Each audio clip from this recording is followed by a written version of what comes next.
ഒരേ സമയം 5000 പേർക്ക് നിസ്കരിക്കാൻ കഴിയുന്ന വലിയൊരു പള്ളി.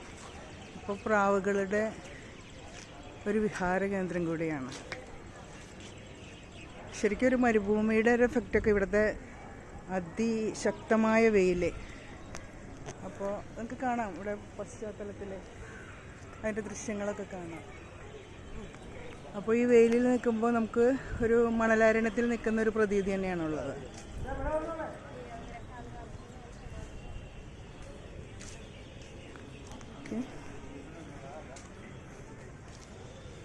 ഇതിൻ്റെ അകത്തേക്ക് പ്രവേശിക്കുമ്പോൾ തന്നെ നമുക്കൊരു കുളിർമ തോന്നുന്നുണ്ട്. പുറത്ത് അതിശക്തമായ വെയിലാണെങ്കിൽ കൂടി ഇവിടെ എത്തുമ്പോൾ പ്രാവുകളുടെ ഒരു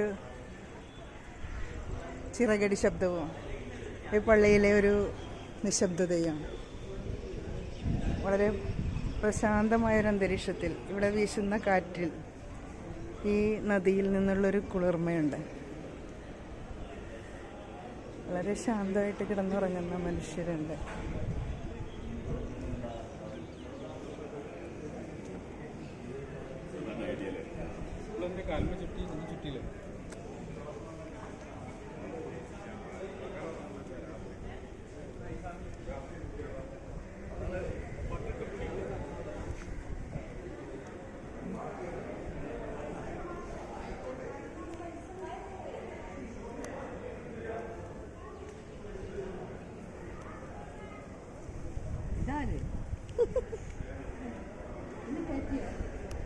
ഞാൻ